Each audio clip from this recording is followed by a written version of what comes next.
এটা জনগোষ্ঠীৰ জনজাতিকৰণৰ ক্ষেত্ৰত আমাৰ BPF হিচাপে বহুত বছৰৰ পৰা অবজেকশ্যন দি আহিছে। আমি কেতিয়াও মানা কৰা নাই, এমনকি যিমান পাৰে আমি সহায় কৰি যাম বুলিহে প্ৰচাৰ কৰি আহিছে।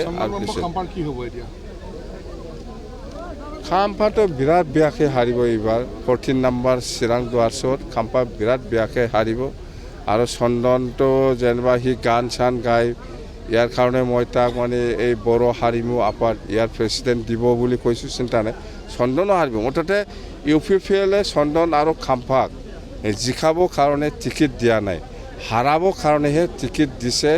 আৰু এই চন্দন আৰু খাম্পাই য'ত মানে প্ৰমোদ বড়ো বা AFSU বা NDFB বা UBPO একেলগে চুক্তি কৰি আনাটো মানে এই চুক্তিটো চুক্তি নহয় বুলি খেচ কৰাটোতো চন্দন ব্ৰহ্ম আৰু খাম্পাই। তো এইটো জানি বুজি তথাপিও UPPL ইহঁতক টিকেট দিছে। তাৰমানে মিনিংটো কি, ইহঁতক বেয়াকৈ পানিছমেণ্ট, এইটো বেয়াকৈ পানিছমেণ্ট। চন্দন আৰু খাম্পাইতো বিচাৰৰ এগেইনষ্টত কেছ দিয়া মানুহ। বাকিৰাম যাম্বা আপোনাৰ পৰাও নিশ্চয় ধাৰ লৈছে বোধ হয়, আপোনাক দিয়া নাই। UPPL একটা দুটা পাব। প্ৰমোদ বড়ো কাম নাই। বিজেপিৰ অলপ কমিলে আগতকৈ প্ৰভাৱটো এনেকুৱা অনুভৱ হৈছে নেকি? নাই, বিজেপিয়ে UPPLতকৈ ওপৰত আছে। বিজেপি UPPLতকৈ অলপ ওপৰত আছে। মুঠতে আমাৰ BPFৰ নেক্সটতে বিজেপি। চাওক, ইয়াতেও মানে শালবাৰী সমষ্টি হিচাপে আমাৰ UPPLৰ লগত যুদ্ধ নহয়, যুদ্ধটো হৈছে বিজেপিৰ লগত।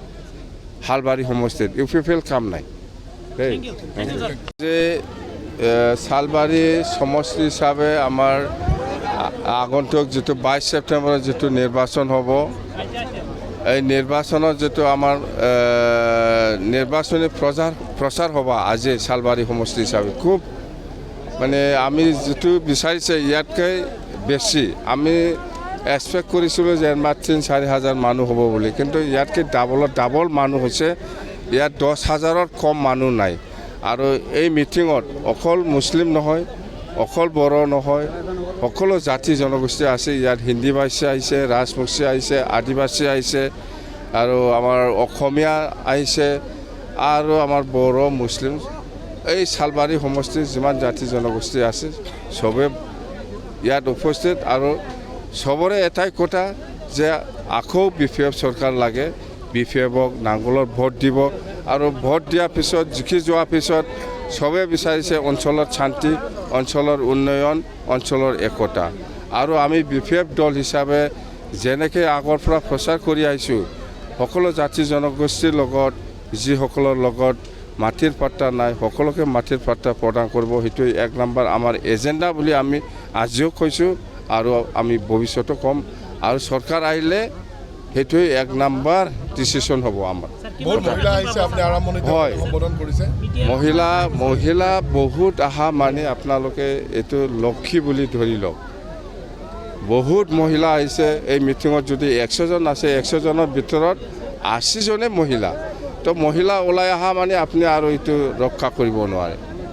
আমি 100% আমি জিকিছোঁ এই শালবাৰী সমষ্টি হিচাপে। আমি একজাক্ট আমি নকওঁ, মুঠতে 20+।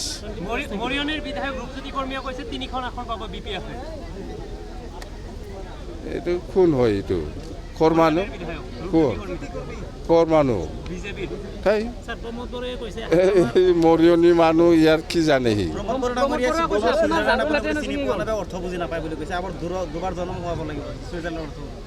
কোন কোন কি কৈছে প্ৰমোদে?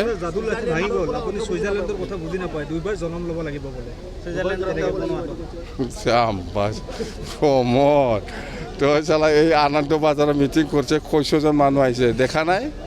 500-300 জন মানুহ আহিছে, মোক শিকাব আহিছে। যাম বা প্ৰমোদ এই যেতিয়া নেকি এনেকুৱা আপোনালোকে যেনেকৈ যেতিয়া নেকি প্ৰমোদ ওচৰত যাই পেলাই কিবা কিবি কথা সোধে, ইয়াত চেহেৰা পাতিটো কেনেকুৱা লাগে আপোনালোকৰ ওচৰত মই সুধিছোঁ। সি যে ভিতৰত একো নাই, সি যে 100% চৰকাৰ বনাব নোৱাৰে, এই চিহ্নটো এনেই দেখিব। স্যাৰ নিৰ্বাচন আহিলে হাগ্ৰামা মহিলে বলে ৰাইজৰ মাজত আহি অভিযোগ 5 বছৰ ৰাইজৰ লগত নাছিল বুলি কৈছে আপুনি। প্ৰমোদ বড়োৱে। প্ৰমোদ বড়ো তই ক'ত যাম বা তই অফিচত গাহৰি মাংস বনাই খাই, এই ভাত বনাই খাই, নিজৰ চাউলটো ব্যৱহাৰ নকৰে সি। এইবিলাক মানুহে কিবা কাম কৰিব পাৰে নেকি? নিজকে বুজি পায় সি, কোনো ৰাইজৰ কথা বুজি নাপায়। মই ৰাইজৰ লগত আছোঁ, ৰাইজৰ কাম কৰি আহিছোঁ। প্ৰমোদ বড়োৰ নিচিনা কিবা একটা ক'ব, কিবা একটা কাম নকৰা কৰে। যিকোনো খবৰৰ বাবে যোগাযোগ কৰক 7099017330 লগতে 7099017110 নম্বৰত।